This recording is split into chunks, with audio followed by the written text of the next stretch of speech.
Bismillahirrahmanirrahim. Assalamualaikum warahmatullahi wabarakatuh.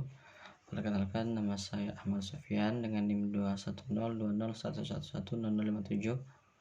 Dalam kesempatan ini saya akan menjelaskan sedikit terkait Komisi Fatwa MUI sebagai lembaga ijtihad kolektif.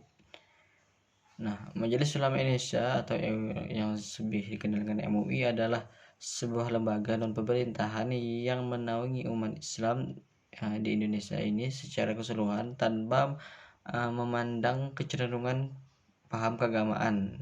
Dan MUI ini merupakan organisasi kemasyarakatan. Dalam persoalan tertentu, jika sebuah persoalan hukum muncul dalam masyarakat dan berkenaan dengan umat Islam, maka MUI menampung melalui sebuah prosedur yang standar. Langkah pertama yang dilakukan dengan menyamakan persepsi terhadap permasalahan tersebut di dalam sebuah komisi fatwa MUI. Jika komisi fatwa MUI menemukan sebuah dalil qot'i yang berkenaan dengan masalah tersebut, maka permasalahan itu segera diputuskan dengan dalil tersebut. Kalaupun tidak, maka akan dilakukan kajian yang lebih mendalam. Biasanya kecenderungan yang ada di dalam MUI lebih dekat kepada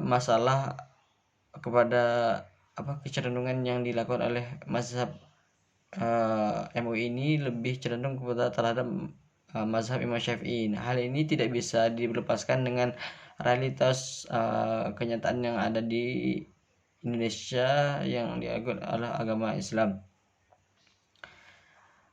Selanjutnya, apabila dipandang perlu, masalah tersebut akan dikonsultasikan kepada pakarnya atau ahlinya yang menguasai bidang permasalahan tersebut. Untuk kemudian dilakukan semacam ijtihad ataupun istinbat hukum untuk mendapatkan hukum yang paling sesuai dengan teks dan konteksnya. Keputusan hukum yang ditetapkan dibuat dalam bentuk konsiden fatwa yang memuat teks kitab suci Al-Quran dan hadis. Pendapat para ulama atau kaidah fikih dan fatwa lalu dikombinasikan dengan situasi kekinian sesuai dengan ruang dan waktu Indonesia. Persoalan-persoalan hukum yang bersifat mikro dan hanya berkaitan dengan hajat pribadi seorang biasanya cukup diselesaikan di dalam konteks fatwa MUI. Sementara persoalan-persoalan hukum yang bersifat makro dan berkaitan dengan kebutuhan publik atau kebutuhan ramai biasanya disusun rumusan-rumusan dasarnya oleh tim materi dari Komisi Fatwa MUI itu. Ditambah dengan narasumber ahli untuk dibawa kepada forum Ijtima Ulama Komisi se-Indonesia. Agar di dalamnya nanti akan dipertimbangkan dan diambil keputusan-keputusan hukumnya. Para tokoh yang masuk dalam struktur Dewan Pimpinan Pusat MUI adalah para tokoh-tokoh ulama Indonesia yang direkrut secara proporsional berdasarkan referensi, organisasi, dan kelembagaan. Sedangkan para peserta ijtima nasional adalah representasi dari pengurus MUI dan komisaris fatwa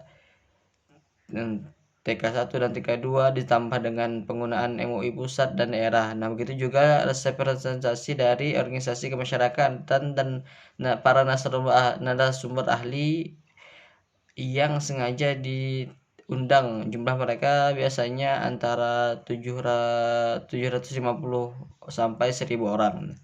Di dalam masa persidangan kerap terjadi perdebatan yang panjang yang memuat pimpinan sidang mengarahkan peserta untuk melihat sisi yang bisa dicairkan untuk titik temunya nanti sambil berusaha untuk mencari alternatif penyelesaiannya. Beberapa keputusan fatwa yang ditetapkan oleh MUI tadi ternyata menimbulkan kontroversi keras dalam ranah publik dan media massa. Untuk sekedar menyebutkan contoh, selain fatwa pengharaman golput, fatwa kontroversial yang dibuat oleh MUI lainnya seperti fatwa yang ditetapkan di Padang Panjang antara lain adalah pengharaman rokok dan pernikahan di usia dini. Nah, di dalam MUI nomor tahun 2009. Nah, garis-garis besar metodologi istinbat dan penetapan hukum yang dipaparkan di tadi itu masih merupakan paparan global yang perlu dijelaskan lebih lanjut dengan berpegang teguh pada sebuah asumsi bahwa metodologi istinbat MUI tidak akan keluar dari koridor tata cara istinbat hukum yang lazim berlaku di kalangan para ulama Ahlus Sunnah wal Jamaah. Maka kita bisa menyimpulkan bahwa berbagai istilah teknis dan gambaran metodologis yang tertulis dalam buku panduan yang diterbitkan oleh MUI itu tentunya harus ditunjukkan kepada literatur ilmu usul fiqh yang mu'tabarah. Maka setelah paparan deskripsi atau dia yang telah saya sebutkan tadi, telah kritis terhadap metodologi istinbat dan penetapan hukum yang dilakukan oleh MUI akan diklasifikasikan ke dalam dua bagian. Telah analisis terhadap metodologi istinbat hukum itu sendiri, dan kemudian dilanjutkan dengan telah terhadap prosedur penetapan hukum yang dilakukan oleh MUI. Mungkin sekian yang dapat saya jelaskan.